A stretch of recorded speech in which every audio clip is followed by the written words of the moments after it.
Welcome back to 90 Seconds to Crypto, where we help off-chain Luddites become on-chain sovereigns. Every week here, we share the tools and mindsets to helping you unlock your digital sovereignty. Today, I'm especially excited about this interview. Railgun is one of the most well-established privacy protocols built on Ethereum, and contributing to this protocol is Alan Scott. Alan, thank you for sharing your time with me here today. Yeah, dude. Would you like to make a brief introduction for yourself? Yeah, well, first, thanks for coming to Chiba.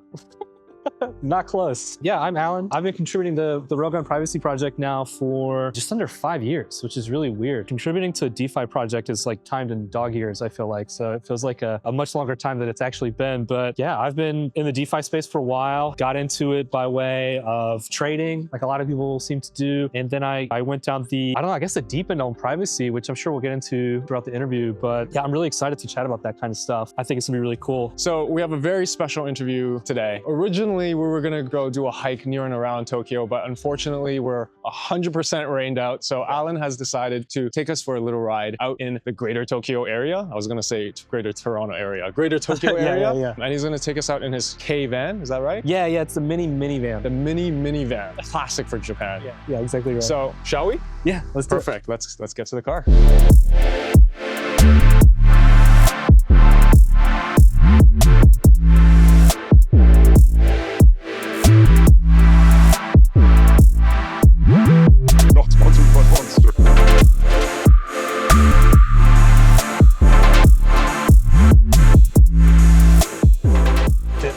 You're too big for Japan, dude. I mean, this is actually very comfortable for me with the tall ceilings. I feel like I'm in a loft. Yeah. This is great. Yeah. This is perfect. All right, we're rolling in the K van. Can you tell us our itinerary for today, my friend? So we're in Chiba now, and we're just gonna drive to Tokyo. There's a absolutely insane bridge, really big in the world of engineering and infrastructure, that goes across the bay called the Aqua Line.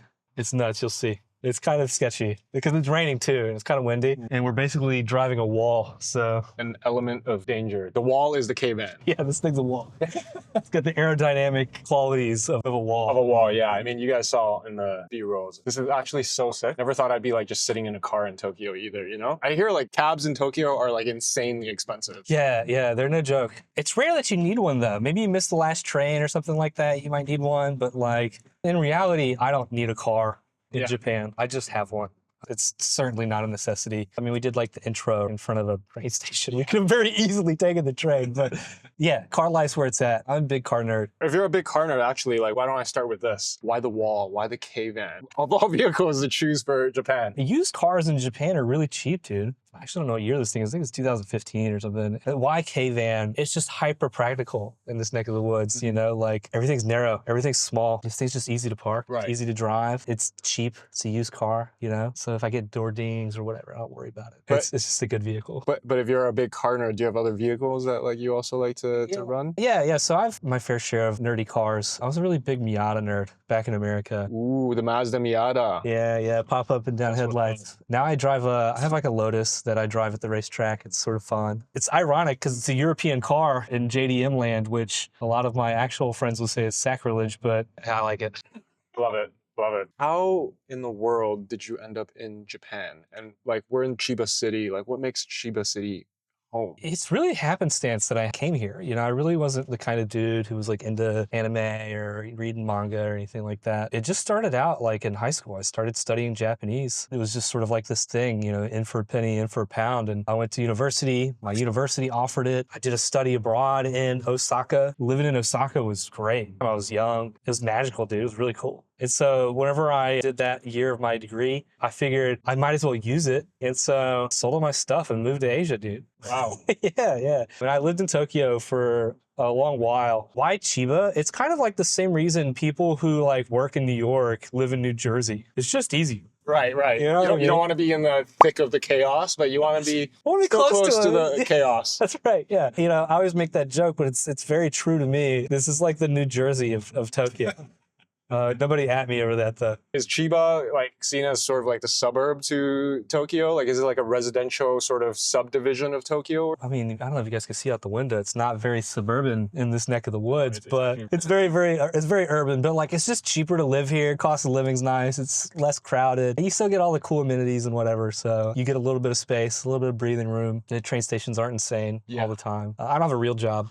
Spoiler alert to everybody like listening to this. I don't commute into Tokyo or anything, but I think that would probably be the thing. If I ever had to get a real job and work in Tokyo, I don't know if I could do that Chiba commute. It's pretty brutal. Dude, like I was coming in from the airport on the JR Express or whatever it is, and this was at like what 5, 6 p.m. and we're like passing by platforms after platforms of just torrential crowds of people. This is my first time in Japan. I was a little bit overwhelmed, I'm not gonna lie. Yeah, the density is pretty insane. It's hard for people to appreciate. I mean, I used to work in Tokyo. You know, you do that commute. It's hard to explain to people what it's like to be in like a train car that's at like 200-300% capacity. Like you're the next dude to get in and you don't want to wait for the next train, right? There's like this classic move where you take your hand and you kind of just like guide your body into the door. I hope you experience it at least once while you're here, if I'm being honest, getting shoved into a train by some salarymen. That's actually what I was originally going to do, but now my friend over here is happily driving me back into Tokyo, back to Shinjuku where I'm currently staying, so I'm very grateful that he's doing that for me. Yeah.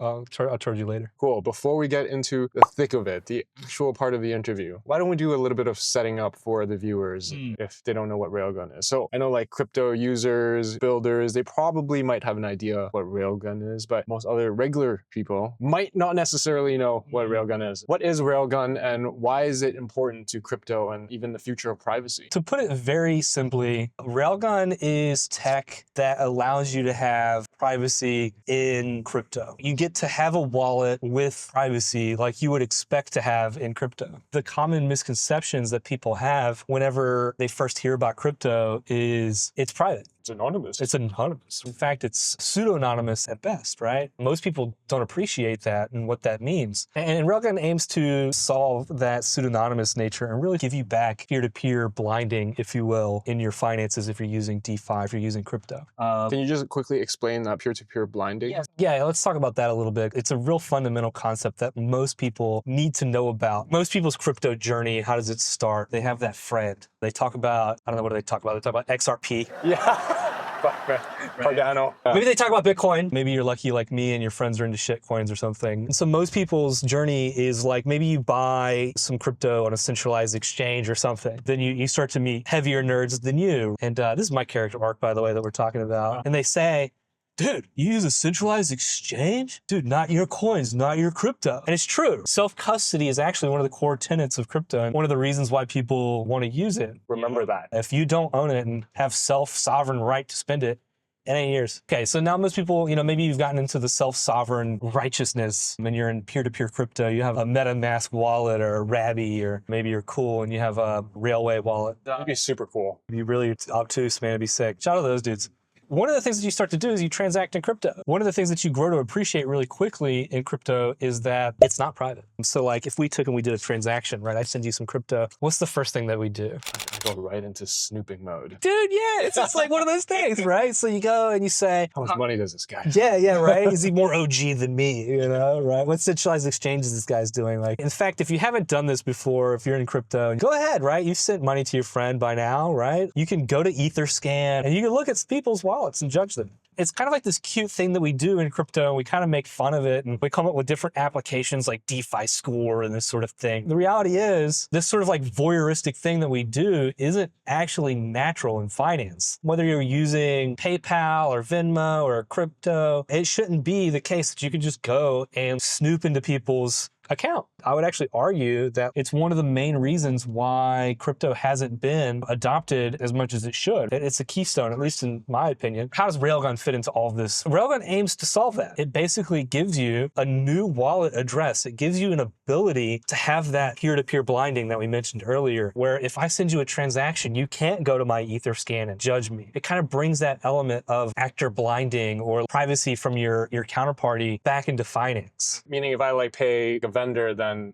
the vendor can't see my full financial activity and I can't see their financial activity. That's right. And that's how it should be. That's how it is today. So it's kind of funny, but crypto, we talk about it as like the future of finance. And we've taken this huge step back, and it took like a big part of finance out of finance. In fact, I would argue that a lot of economics sort of erode away without privacy. I'll give you a great example. There was this thing called Constitution DAO. Do you remember this? Yes, yeah, like it's the DAO that was trying to buy a piece of the Constitution or something. This is 2 years ago? Yeah, this was like 2 years ago, something like that. And Constitution DAO got together and they were like, dude, one of them's going up for auction at Sotheby's. We're going to buy it. We're going to buy the Constitution for the people, by the people. We're going to raise money decentralized. They raised it into this wallet. Yeah, I mean, like, spoiler alert, they didn't win. They didn't win. They didn't win. Why didn't they win? The wallet was known and the bid went immediately slightly over their value of their wallet. Yeah, now that you mention it, I do remember this being the issue why they didn't win. And so auction theory completely dies if you know exactly how much your competition has. Auctions are no longer auctions. It's just, who has the most money. There's a lot of economics that sort of erode whenever you sit and look at it. And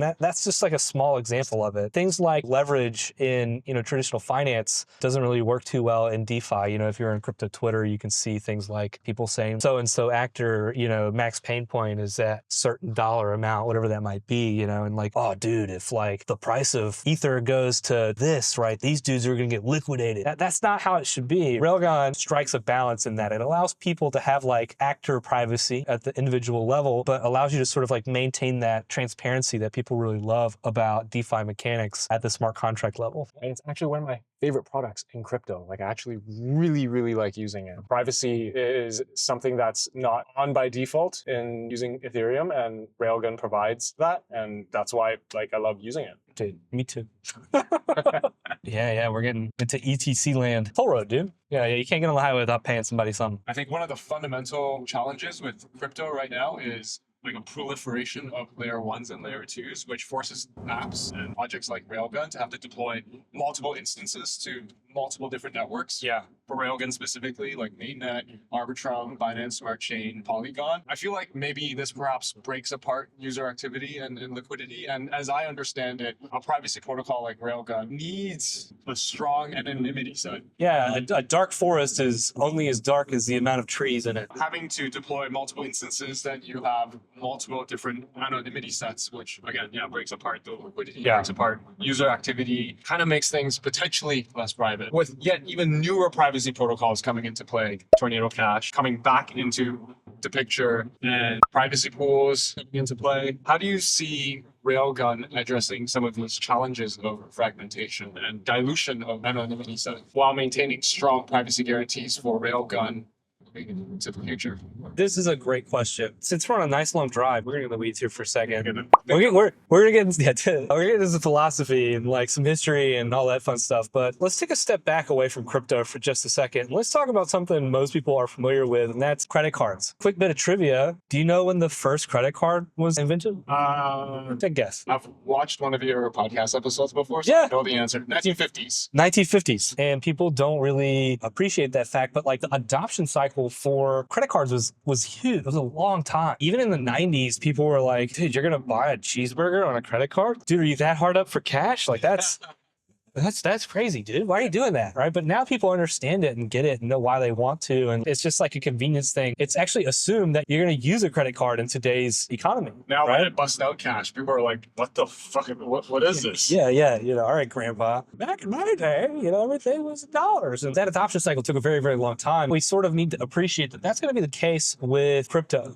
So is this another 30, 40 years of adoption growth? I think so. Okay, well, like the first iteration, the diners club of crypto, Bitcoin came along in 2007, 8? I should know my history right now. We should think that like we probably have another 10, 15, 20 years before that sort of stuff really takes over. With that in mind, we can't really say that like the future is going to be one way or another. Do I think that adoption is going to happen? Most certainly. It's almost like a given, and like the natural progression of finance is going to be quicker and quicker transaction finality and making money easier and easier to move, and like the internet of money. Yeah, like frictionless. Yeah, like the frictionlessness of it is far superior. The Swift system is anything but. TBD on like how things happen. But if we think about it, like we zoom back into the microcosm that we're in, I think the more privacy solutions, the better. I think privacy pools is sick. I think like Aztec's really a neat idea, and like Noir's cool. And so I don't think it's a zero-sum game. There'll be a lot of different privacy tools out there that come out. It's like soda. There's Coke and Pepsi for sure, and like a duopoly is formed, but like, I mean, dude, there's Coca-Cola, and the Coca-Cola has like all sorts of different things, right? There's Dr. Pepper, Mr. Pibb, and I don't know, Mountain Dew, if you're into that. Code Red, if you're one of those people. But even like, just go and look at energy drinks. Tons of different variety. It's a cornucopia. I come from like a mindset of not scarcity. There's ample opportunity out there for lots of different privacy solutions to sort of blossom. How do I think about it? Well, I do believe that a sort of like duopoly will form in crypto. Ethereum is sort of like Coca-Cola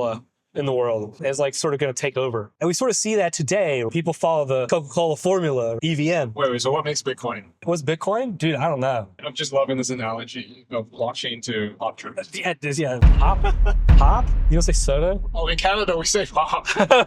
Anyway, yeah, I don't know what Bitcoin would be, but suffice it to say, I think about my neck of the woods and DeFi. It's very clear to me that like EVM is definitely leaps and bounds ahead. Coca-Cola. The Coca-Cola, right? Machines. Yeah. Somebody coined that. If we look at it that way, Railgun's very scalable to EVM. And so it could be deployed to, different places. Who knows? Maybe in the future it'll be deployed other places, right? I like to think it will be anyway. Maybe by the time this video drops, it'll be deployed other places. Who knows? It does present a problem. Fractured liquidity is an issue in the space. I'm not really sure that's like a long-term problem. I think that like we'll see like consolidation of liquidity over time, but maybe it doesn't. Maybe it's like geographical in nature, right? Where like there's like the solutions that are like really cool and popular in Africa, the popular solutions in Europe. Right. The world's a big place. The things that are going to be popular in Asia. I mean, Cash App's really cool in America. No one uses it here in Japan. Non-existent even in Canada. And so like you sort of have like, the special flavors to keep on the pop analogies that are local. I think it's fine. Maybe we overplay it. Look how small crypto is. It's like a rounding error, dude, to like traditional finance. I mean, you zoom out to how much money moves in the world. It's in the trillions and trillions and trillions of dollars. We're still operating in billions. We can sort of overcome some of the problems with this fractalization, if you will, of liquidity in Railgun. So like people who are contributing to the project are researching things like private bridging and like how do you bridge in between 0ZK addresses? So being able to move from your private address on Polygon and go to your private address on Ethereum. These challenges are technical in scope. To me, I think about product market fit, which maybe is like ultimately the conversation that we're having here as a solvable problem. And what makes Railgun really cool to me is that it sets out to do a lot more than a lot of privacy protocols. It aims to be a true private address standard. There's projects that are like, Tornado Cash is really cool. I'm not going to take anything away from it, but mixers have like a very limited use case. And Railgun aims to be more than that, where you can interact with DeFi and sort of like enhancing that part of it, I think is going to like continue to enable growth in the protocol. There's a lot of moving on that side of things today. I'm not sure if that answers your question, but like that's what I see. I see that like Railgun has like a long way to go. This isn't something that is going to like stick the landing magically immediately. There's still a lot of unanswered questions. To sort of go back to the beginning of the conversation, like credit cards is going to take a long time to sort of like shake out in the end. And that's what makes it really exciting to work in this space. You don't know. It's not like a trodden path already. It's kind of like figuring it out as you're swimming through. Yeah, we're still bushwhacking in this neck of the woods. You know what I mean? Like we're still in the thick of it. We should keep a counter of how many times we say the thick of it in this conversation. We'll have like a little counter, it just goes ping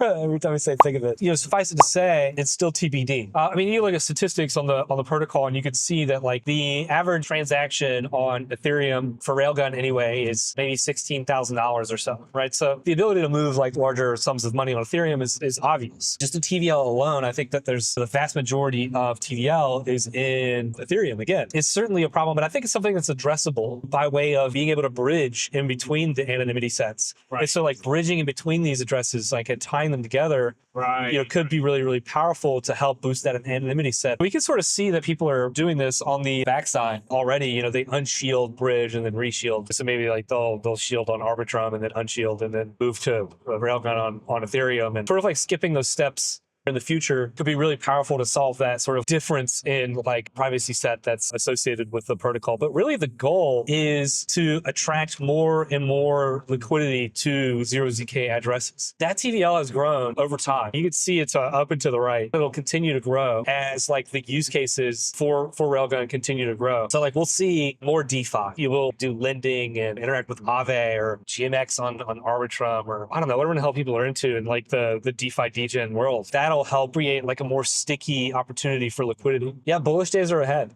That's actually a good segue, what you just mentioned before, which is 0ZK addresses being able to have more functionality. And I think you guys recently announced something with Gnosis Guild that you guys are going to do something with Mechs, which is like essentially allowing 0ZK addresses to own NFTs that can then it's insane, right? Hold a smart account so that they can actually do all the other regular stuff in crypto. Do you want to like give an explanation to what Mechs is? Yeah, we'll keep it super high level. Do I get to control a robot I love Gundam. We're in Japan. Dude. Yeah, dude. Oh, I wish we had time. We go to Odaiba, which has like a 1-to-1 scale Gundam. Ooh. Okay, so mechs. Mechs are very similar to safes. So many people have heard of like a Gnosis safe, right? It's a different smart account that you can own, right? The Gnosis Guild are, contributing to the Railgun Privacy Project. They put up a DAO vote. Shout out Gnosis Guild. Yeah, those dudes are sick. They're all cracked. They're just sick developers. Yeah, they put up a proposal to build out this new infrastructure, right? Back in the day, DeFi was really simple. You want to do a swap, you want to sell one token for another, right? It's approved token for spending, swap token, get new token back. But DeFi has gotten wildly more complicated. Insanely more complicated. And so in order to take and deal with like all of this stuff, we go back to like the whole like making 0ZK addresses more usable, if you will. This is sort of like a way to do that. And so basically what you can do is you can have a private address within the Railgun smart contract own like an external sub account and basically do things with that sub account. This allows you to unlock a lot of really sophisticated actions that maybe would be a little too complicated for the way that the architecture exists today for Railgun, or a little too nebulous. So like, for example, whenever you're doing things like bridging, you don't actually know what the results are going to be on the other chain, finite term, so if you take and you send 500 DAI across a chain, it could be 501 DAI you get back. It could be 499.987, right? Who knows, right? There's not an actual known amount that's going to get across the bridge. It's just crazy. It is, yeah. It's really weird. It's insane, right? Suffice to say, that's a fact of life, right? That's the thing. Having these sub accounts are basically a way to deal with this, with like Railgun. So you could do things like DeFi that's tied to an address. I feel like this is getting really technical, but suffice it to say, I feel like I say suffice it to say a lot. We're going to change that to another counter. The thing that we have to appreciate is there are some technical things that need to happen in order for, 0ZK addresses to be able to do all DeFi. That's the goal. Railgun should be able to do anything that a public address can do. And this is sort of a way to accomplish that task. It's not just Mechs. There's also this thing called Pilot that Gnosis Guild is going to take and adopt to Mechs. It's basically transaction simulation for safes. To be able to do transaction simulation with a private address basically unlocks Connect as well, right? Which is like this mythical beast in the Railgun community. To sum it up, we want to say it really succinctly. Mechs, Pilot are sort of like the way to continue to evolve what private addresses can do for EVM. But Mechs are going to unlock a lot of new features for Railgun. It's going to allow you to do interactions with Aave from your private address. It's going to allow you to... So sick. Yeah, so you could do like private loans. Without having to unshield and then do the thing and then reshield again. So yeah, you'll definitely still have to unshield to interact with Aave, but like what it allows is a more seamless way to do that. Ultimately, okay, so the way it works now is like someone has to write an integration and like submit it into the SDK recipe for DeFi interaction. And this is going to eventually allow this to happen in a no integration kind of way. And that's the unlock, right? So being able to call contracts without doing an integration is really what we want to get after, because that's a much cooler way to do things. That's a much more scalable way to do it. You don't have to rely on the speed of developers to do it. Yeah, dude, this is the burbs that we were just talking about. It's beautiful. Yeah, welcome to New Jersey. You can't see it, but suffice it to say, we're in the burbs. Welcome to New Jersey, baby. Yeah. We're in South Chiba right now. So we're still in Chiba. Dude, it's still Chiba, yeah. Yeah, Chiba's huge, dude. Preposterous. It's a big prefecture. But yeah, Mechs are going to be sick. It's one of the cooler things that I'm really excited to see happen in Railgun land. Can you give the viewers like some sort of a timeline, day preview of when we might see that happen? Oh, dude, you guys have to harass the Gnosis Guild dudes. Please add them on Twitter and see what that timeline is. The reality is it's probably timed in months, if I had to guess. Also, it'll be this year. I hope so, yeah, dude.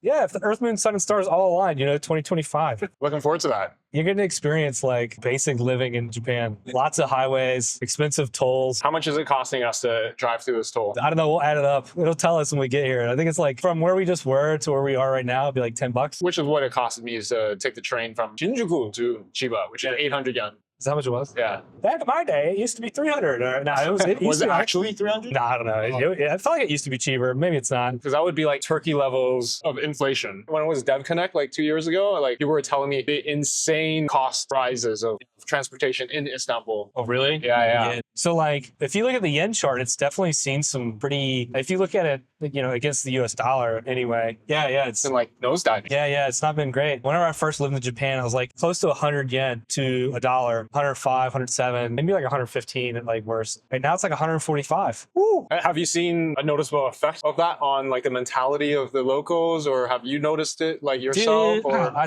don't know. Like whenever I first lived in Japan, I was fresh out of college. And so like whenever I first lived in Tokyo, I was like, dude, it's so expensive. 1780. 1780, 1780 Yeah, yen. it's almost 2,000 yen. Damn.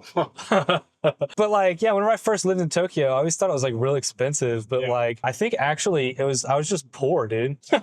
You know what I mean? That was my understanding of Tokyo as well, which is like it is expensive. Whoa! Dude, isn't it crazy? That wind, like viewers probably can't tell, but like the car just shifted. Yeah. Well, dude, we're like in like the aerodynamics of like a cinder block. We are in like a bay-ish area now, so that's showing how windy it is. Yeah. The car is shaking like a motherfucker. You can see the white waves. In the distance. So this is the big bridge. So we are on the Aqualine Bridge. This is the big bridge that's carrying us across the bay and back into Tokyo, I guess. Yeah. Tokyo area. Yeah, exactly right. Yeah. So cool. We're basically on the, I don't know, the halfway mark on our drive, if you will. Okay. Wow. So we still got a lot of questions to crush through, so get to it. Yeah, so we're basically close to Haneda Airport when you go on the other side of this. But it's always so, like, this car is always so sketchy on this bridge to me because, like, you get like this really crazy crosswind. And so, maybe you can feel it, right? I feel like this car is going to tip over. Yeah, that's what it feels like, dude. It's not, the wind's not that strong, but it's fucking beautiful out here. So you can see like all of the ships going in for the shipping lanes. Damn. And, that's so sick. Yeah, well, what's really crazy is like the Aqua Line is half bridge, half tunnel. Half bridge, half tunnel. Yeah. So we're about to go through a tunnel. We'll take a stop. We'll hang out at the parking area, grab a snack or something. But like, yeah, the other half of this is a tunnel. It's sick. It's really cool. Dope. Huge infrastructure. About a year ago, I was having a conversation with a friend. He works in crypto on the Polkadot side of things. And one of the things he told me is that, like, yeah, in crypto, like, we create a lot of problems to be solved. So I think that is one of crypto's issues, which is, I had to ask ChatGPT about this, which is the win. Solutionism. Creating problems just to solve them. I think it is a real risk with crypto, like building for the sake of building and then not considering the grounded truth. Like, how is it helpful for people? There is potentially two angles to this question. Is how is what we're building in crypto useful for people driving on this highway or like the shop merchants out on the streets? And then more importantly is how do you envision Railgun being helpful for the same merchants and the same regular day-to-day people? How does it fit into that equation? How do you make sure it's not just solving a hypothetical problem? Yeah, right. The product market fit straw man. This is like a philosophy thing, right? The point of crypto is the decentralization side of it. The disintermediation of finance is like the coolest part about it. So being able to cut out middlemen and rent-seeking behavior is really, really awesome to me, especially for like a use case. I live in Japan. You live in Canada? Canada, Taipei. Both sick places. Actually, I don't know Taipei. I've never been. You should find me out, man. Yeah. We live in cool places. We're very fortunate that like the safe and the financial systems are stable. I mean, we just talked about the yen kind of inflate pretty aggressively, but we live in a place where finance isn't like at risk. But that's not the case everywhere. There's places like Venezuela or Argentina. We were just talking about Istanbul. We can kind of point the finger at all sorts of places, right? But the reality is like a lot of the decisions weren't in the hands of the people that were using the currencies. Countless examples: Weimar, Germany, even Burma. Apparently, I learned recently. Yeah, like go look at the pesoification of like Venezuela. Basically, taking people's like dollar-denominated accounts and like saying like, no, you can't have a dollar-denominated account. Gotta be in pesos. And so like being able to like take that and disintermediate it is really, really cool to me. It's just like camped out outside. That's gotta be a rough job. In this wind. Yeah, otsukare-sama to that guy. But yeah, so like the cool part to me, it's like the use case for crypto is like to be able to disintermediate and give the power to the people over their finances, like truly give it to them. It's not a facade. Another really great use case for DeFi is the like transparency of it, which sounds very counter to even what you're building. It's counter to Railgun, but it's actually not. Maybe we'll talk about why I think that is. With things like Uniswap, with Aave, lending protocols and staking protocols and that sort of thing, like I can go and I can verify on the chain, right? So I can verify that whenever I want to do a swap, I can look and see that like the pool that I'm going to perform that swap against has the tokens that I want. And so like that auditability is really, really cool. There's like transparency in that capacity, which really isn't the case in like traditional markets, right? And so being able to see the depth of liquidity in real time is actually really, really interesting. Disintermediation of finance, transparency of financial instruments, like factual use cases for crypto. Cross-border payments, we see it already. Rent-seeking behavior and borderline criminal behavior happens in cross-border payments. The Western unions of the world are charging insane fees. It's something outrageous, right? Whatever it is, too much is the answer. Too much. The worst of is taking advantage of the least of us. It's really like this insane thing that I think, if disintermediated, could put a lot of money back in the pockets of people who need it. And that's happening today. People are using stable coins. This isn't like future tech. I think a lot of people are saying like, when's crypto gonna be useful? And so I'm sort of like talking out of both sides of my mouth after my handy dandy credit card analogy, but like people are using this stuff today. Where does Railgun fit in to all of this? It fits into the actor blinding that we're talking about, like having a private address. It works out as an important feature of cybersecurity, of individual security. And maybe we could talk about that at some point in our musing and our drives, but I think that that's where it comes in. The ability to have private money is actually a really important concept. Having self-selection over who gets to see what about your finances is really important. That's where I think the product market fit is. And so I don't think it is like solutionism. If you think that like crypto is like the future of France, privacy is going to be a keystone in that. I think that this is like a natural thing that people want. There's a reason why people are called crypto condom and fluffy pony and things like this in the crypto space. Like people are like anons on Twitter. There's a reason for that. We innately value privacy. We don't even think about it. We don't even think about it. Like we self-select who we are to the world. A part of that is going to be like in the financialization of the internet. And that's my opinion. How do we get there? What's the roadmap to getting adoption with regular people and day-to-day life, and include Railgun in that? Oh, let's see if I can solve the adoption cycle for crypto. Maybe we'll have to drive clear to like Hiroshima or something. To that, but I think you can give me like a general answer. I think it's well on the way. The whole like scaling problem, it's making gas cheaper. It's like building good use cases and making it so people can like use it at vendors. We're starting to see like more vendor adoption. Like you mean like at shops? We can go to Big Camera right now, which is a electronics store here. It's like the Best Buy of Japan, right? So you go to Big Camera and you can spend crypto at Big Camera. No way. Yeah, really? Yes. Okay. This is great. How do they work crypto? Dude, I've never done it. You've never done it? Okay. I've never done it, but you can. It's true. I'll show you on their website, right? Is it just a QR code? We should just go and buy something at Big Camera. Yeah. We'll do that tonight after Yakitori or something. It's like building boring use cases, right? I talk about the boring side of crypto a lot, right? Like the hyper financialization of crypto is really cool. Doing, leverage trades and whatever you're into, if you're into like DEX trading or like perps and this sort of thing, like that's fine. But building like really boring use cases, so like making it easier to like integrate into like payments in the traditional world is just going to be really important. Yeah, we're starting to see that happen. I think it's just a matter of building it well. I think we went down like this weird path in crypto of like hyper financialization and speculating, but very speculative. I think we've gone down a bad path in crypto, admittedly. It's really over sensationalized to like talk about like leverage trading and like 10x buy sell or something. A little bit, right? Like slide the lever bar to the right and hit buy or something. 100x. 100x buy. In other places in South America, I know people who are down there who are like using it on a day-to-day basis. Pay their rent using stable coins. If adoption's a hockey stick, maybe we're on the elbow. We're at the cusp of the... Yeah, like I don't know, like that's I can't do it. I can't do a hockey. You can't do it with your elbow. yeah, we're like here. Yeah. Sorry, I'll have to like edit. Can you photos? Can you I'll make it edit where I look like I'm like flexing really good. We're like here. 5 days a week, gym. Yeah. It's amazing how much hard work goes into a mediocre physique. You know what I mean? Like you have to actually work. What are you saying, man? You look good. You gotta good. work. You gotta work really aggressively in your 30s to look average.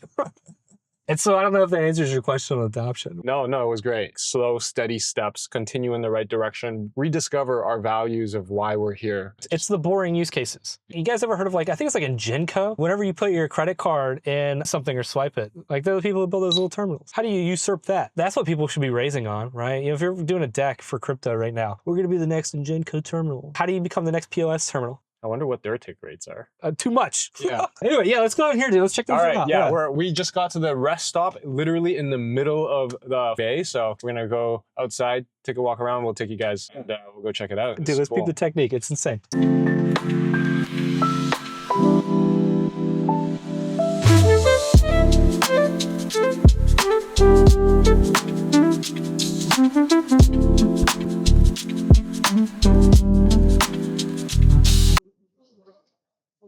Parties.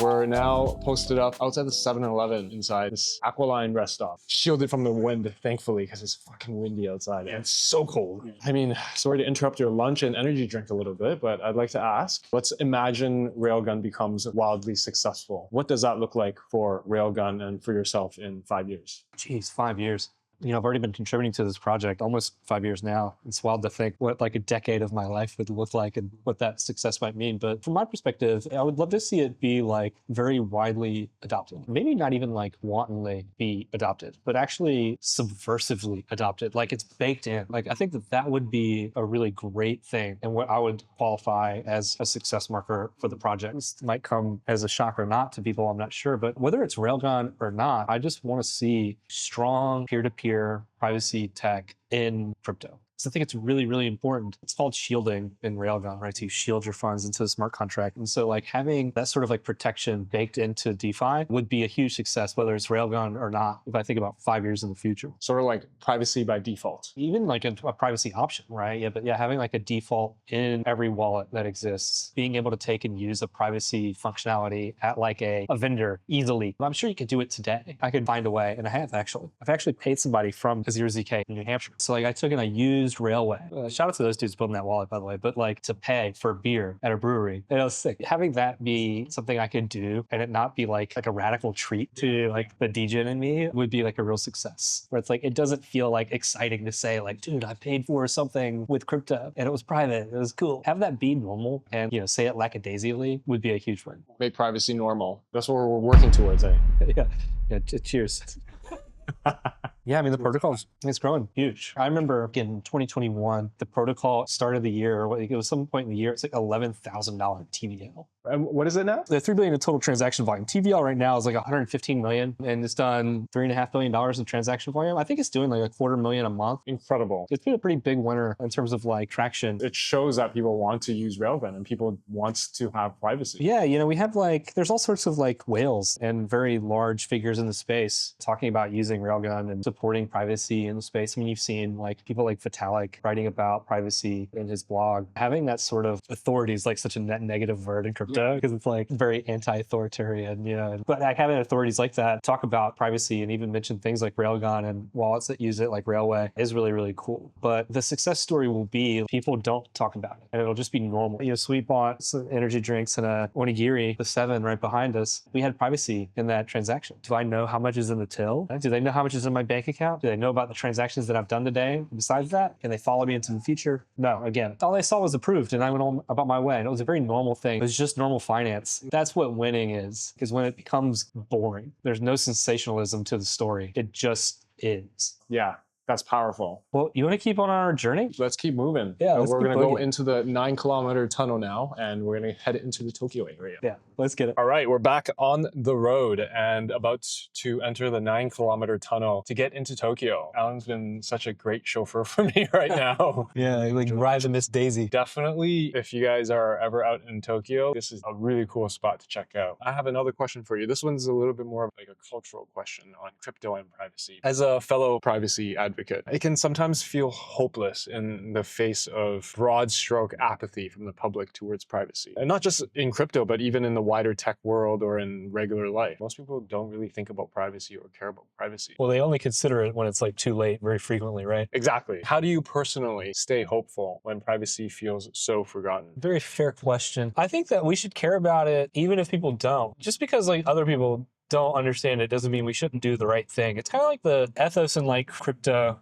in general, right? You should focus on doing it the right way with like decentralization and like, doing it in a self-custodial way and like making sure there's no like admin keys in your project. So even if people don't care about it, like it doesn't mean that we shouldn't. But I also think that people do actually care about privacy. We kind of talked about it, alluded to it earlier, but a lot of people choose to go as some sort of like pseudonym in the world of crypto. People do choose who they show to others. I think that people really do actually value privacy. We just don't think about it that way. And so like privacy in general, sort of been like bastardized as like, maybe something that's like negative or something like this, like what do you have to hide? And the answer generally is everything until you choose to reveal it. So from that perspective, I'll give you an example, right? Let's say you might very readily choose to reveal you're allergic to nuts to the waiter. I don't think that you would then proceed to hand her the entirety of like your medical transcripts. Yeah. And to me, that's what privacy is about, right? The ability to like self-select what it is you're showing to people. And so most people do this innately. I think it's not, dude, maybe I'm like blind to my echo chamber or something, but like, I don't think that as people don't care about it, I think that it's like so assumed and like baked into like people's minds that they don't actually think about it. And even if it is like people don't care about it, I still think that we should. I think that we still should build good privacy technology, bake it into the things that we're doing because it's valuable to people for a myriad of reasons. It's important in, we talked about it from the economic perspective, being able to have like proper auctions. You're not playing like poker with your cards like this. It's important from like a cybersecurity perspective. Hackers would go after you if they know how much money you have. There's a whole bunch of reasons why you should care if you don't. I think also in part, people sort of feel like hopeless in their privacy or just sort of like, oh, it's out there anyway. You know what I mean? Yeah. Well, especially with the advent of the internet. Yeah, like the internet, social media. Dude, check out how long this tunnel is. Recently, Vitalik said that privacy should be maximally natural in his layer 1 Ethereum privacy roadmap. And he also mentioned that users shouldn't need a separate privacy wallet, which Railway is a separate privacy wallet from people's like MetaMask or hardware wallets or whatever. What has been the biggest blocker to embedding Railgun into traditional crypto UX? It's funny we call it traditional UX. I love it. It's true though, right? There are certainly other like privacy solutions out there that exist in the world. There's lots of different things that people are doing in like the privacy landscape, if you will. But there really isn't much like Railgun. Even like things like Tornado Cash, while smart contract based, are like wildly dissimilar. Railgun's not designed to be a mixer. So I say all that to say that like there really wasn't much to go by in 2021 whenever like the white paper came out. It basically was saying like, we could have like this cool privacy mechanism and it could be DeFi native and like a smart contract. It doesn't have to be like a layer 2 or side chain or like a new L1 or something like that. Like it could just be all smart contract based and live in the ecosystem that it's trying to support, right? Which was like a novel and cool thing to say. And people contributing to the project and the code perspective, started to do that. Whenever it first started, the transactions were really expensive. They were like hundreds of dollars, literally. I think like in part, why the contracts eventually got, deployed on L2s and Arbitrum, where you could take and transact very cheaply, just because like ETH gas was so high at the time, it was hundreds and hundreds of dollars. That was like a big blocker for people using Railgun. Like who in the hell would spend $250 to shield 1,000? Bad investment, but there's been advancements, whether it be like with Railgun directly or like with the ecosystem in general, that have like made it now in today's economy $1. We're sort of on that way. When it comes to like the economics of things, I think that like the market is really sort of getting primed for more complex DeFi interactions, Railgun being one of them, where it gets easier and more reasonable to integrate. So I think that like the overall roadmap of things like Ethereum are actually really bullish for the more traditional UX for Railgun. In other words, getting it cooked into your favorite DeFi wallet natively. But if we had to like look at the protocol from like just like an architectural standpoint, standing by itself, the SDK, the way it exists today, is garbage. It's not very good. It's very hard to use. It's not very intuitive, and it's also not modular. And so you have to be like an insanely sophisticated developer to use the SDK in its current form. So I mean, shout out to the dudes who've like written things with it already. Like Token Shielder and Terminal Wallet and like Railway, for example. Like these dudes, the fact that they've been able to use the SDK is insane. It's a testament to like how skilled they are as developers, because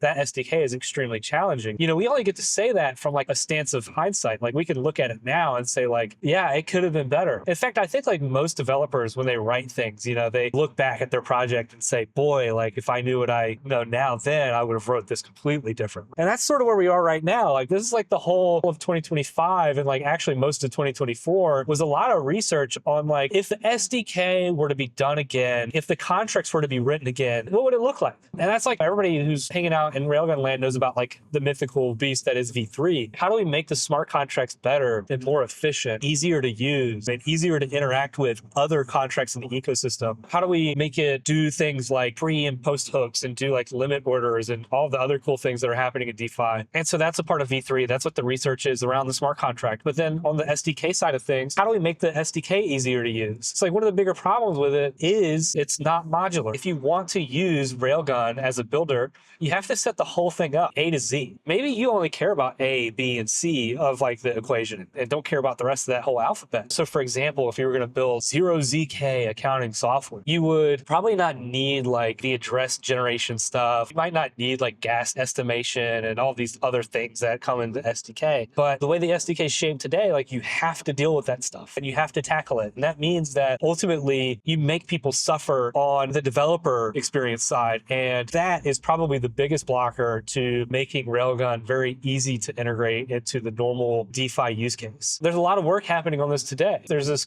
repo, you guys can go check it out on GitHub, Railgun Reloaded. Badass name. I like the pun too there. You know, it's a gun, it's reloaded. And basically it's working on the modularization of the SDK, right? So making it easier to use, making it so people can just like cherry pick the bits that they want and need to fulfill their privacy needs for their project. I mean, I think that's going to be a really cool, valuable thing to do. You know, I guess when it comes to like getting Railgun into more hands, it's sort of become a really cool, interesting like community effort. You know, we started chatting with folks at like the Ethereum Foundation and all sorts of like different interesting folks on like the tech side of things, if you will. And we get really good feedback from everyone. What would help in the SDK or documentation and like what would make it easier to integrate. And that kind of stuff is really invaluable and only really comes after the, you know, the protocol has sort of gotten cool enough. Matured. Yeah, exactly right. That we got enough street cred for people to, you know, want to hear it. It's also like conversations with people about how do we take away like complexity from the ecosystem. A lot of the research that's happening, you know, how do we get rid of things like broadcasters out of the ecosystem? Is it possible to do it with like ERC 4337, this whole like account abstraction thing? The landscape's totally different from a tech perspective than it was when Railgun came out. And so that's how we get more adoption of this kind of thing. It's being able to adapt, reinvigorate, know where the shortcomings are in the project and be honest about it. I think a lot of people sort of like spend a lot of time pounding their chest and saying like, this is the sickest thing since RSA. I'm not gonna lie, I've pounded my chest about Railgun before. It is, you know, like Railgun's sick. I love it. I wouldn't like contribute to the project if I didn't think it was super cool. But we can also admit where it lacks. Vitalik's spot on. You know, there shouldn't be like a dedicated wallet or something crazy like this, right? We should be able to have it baked into everything that we're doing. So that's what I want to work towards. That's what people besides me contributing to the project want to work towards. And it's very possible. And it's happening today. The code's being written, the conversations are happening. And if the Earth, Moon, and Sun and Stars all align, we should see Railgun cooked into a lot of really cool places. That's amazing to hear. And I do want to say congratulations because I saw a tweet today that the Ethereum Foundation staked Rail in the Rail ecosystem. So certainly there feels like some alignment happening there. That sounds promising for potentially baking in Railgun into or at the protocol level. Yeah, exactly right. When Railgun EIP. Could that happen? Yeah, I would love that. That'd be sick. Let's go. I mean, like if ENS can take and lobby for like EIPs and get them put in, why can't Railgun? I don't know if that's like super sensational or not, but I think that's the case, right? It's totally possible. I really like to see that the Ethereum Foundation stake Rail. It's really a vote of confidence. That's really, really neat, you know? And so we're like talking to, you know, a lot of people who are like contributing to code and research at the EF, and that's been really nice because there's a lot of really bright guys in there doing research on a day-to-day basis. And in like the classic sense, two heads are better than one, like being able to have these really sophisticated sounding boards is really deep value. And it's an honor to work with those kind of people. I feel like almost impostery to even be talking to those kind of people. So you were telling me before when we were meeting up for a coffee that you just came back from DC. You were speaking with Congress about privacy and about Railgun. In one of your previous podcasts, you talked about how from a regulation standpoint, You would love to comply to regulations based on moon math rather than intermediaries and KYC. How much closer are we to that? Did this trip to DC, speaking with Congress, act in service of that? It's always really hard to tell like the impact you're making in the trenches, if you will. So this is like my second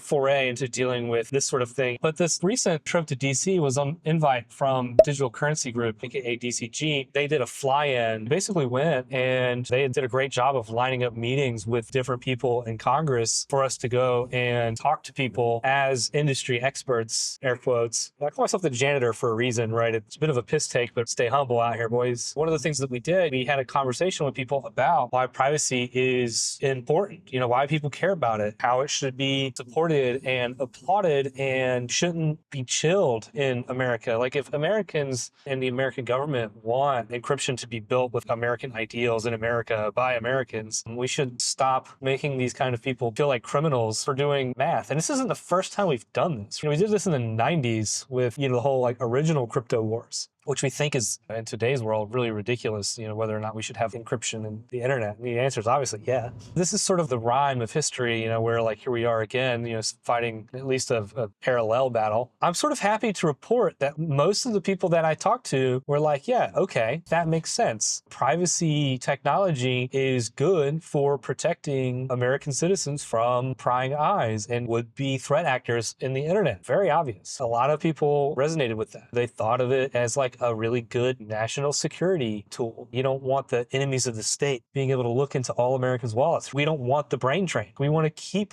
people who are intelligent and sophisticated in America, lest we push away all of those jobs and that sort of encryption gets built elsewhere. I talked about that whole moon math thing, and I was really serious about that because I think that the data lakes that are being accumulated are actually a risk in the internet. It's basically people are going to get hacked. Companies are going to get hacked. That information is going to be taken. If we could take and do that in a zero knowledge way in a peer-to-peer ecosystem, I think it would save a lot of people's information from being stolen on the internet. Coinbase. Yeah. Shout out to those dudes. Great job. Also, extremely great job owning it as a company. Very good. Yeah, honestly. The comms around it were perfect and phenomenal response. They did a good job. There's like a famous saying in cybersecurity. There's the companies that have been hacked and those who don't realize that they already have been. It's only a matter of time, and the more of that information we can take out of their hands and be able to make those statements in zero knowledge, the least likely we are going to cause harm to the people using those services. Yeah. So I would say that most of this stuff should be ZKYC. Dude, maybe that's what we call it.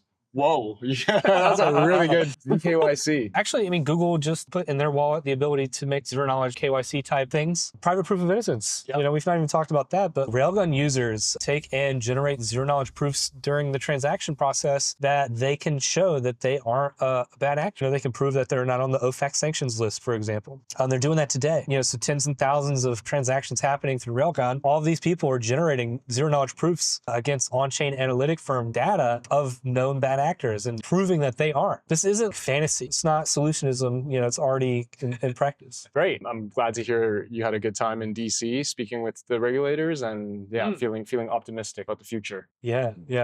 All right, we're now, I think, into the Tokyo side. Yeah, we're basically pulling into Shinjuku now. You've done an amazing job driving so far, and I've just been along for the ride, but it's been a beautiful drive. Guys, you should definitely come to Tokyo and check it out. If this crypto thing doesn't work out, I think I have a spot as a taxi driver. Thank you so much for your time today, and thank you for the wonderful driving through Tokyo experience. Our backup plan to the backup plan, instead of a hike, we're on a drive. But Alan, did you have any closing remarks? Do you have anything you want to plug? I think that one of the coolest things about Railgun is that it's like a really community-driven project. And so if you're into privacy stuff, if you're into ZK, if you want to learn how to take and integrate it, we're privacy nerds, but we're all pretty easy to find. I would recommend getting involved. It's a really interesting space. If you're a developer, come kick it. If you're not a developer, come kick it. We hang out in Discord and Telegram. We do Twitter Spaces and all sorts of fun stuff. And so if you're crypto curious, if you're privacy curious, Railgun's a cool place to dive in on either one of those fronts. So hopefully we'll see you guys on the interweb. Yeah, and again, Railgun's one of my favorite products that I've used in crypto, one of the coolest, so definitely check it out. I'll publish the links in the show notes, and then also, where can people follow you on Twitter and social media? I think my handle, to put the @ below this, but it's @Skarata. You have to find me on the internet. That was Japanese you just spoke. Yeah, Skarata. It's like Japanese for tired. This is why you guys see me smashing all the fucking energy drinks. I would say follow the Railgun Twitter or follow Railgun Intern. They're much more interesting than I am. Publishes some fire memes and content. So yeah, again, thank you so much for your time. Dude, yeah, thanks for coming to Japan. We'll finish this drive off and grab some yakiniku. You're going for yakitori. Yogi-dori. Okay, that's kind of racist. We're going for yakitori. Yeah, it's beautiful. I mean, it's raining, but in my opinion, it's still a beautiful day. Yeah, So, pretty sick. all right, peace out, guys.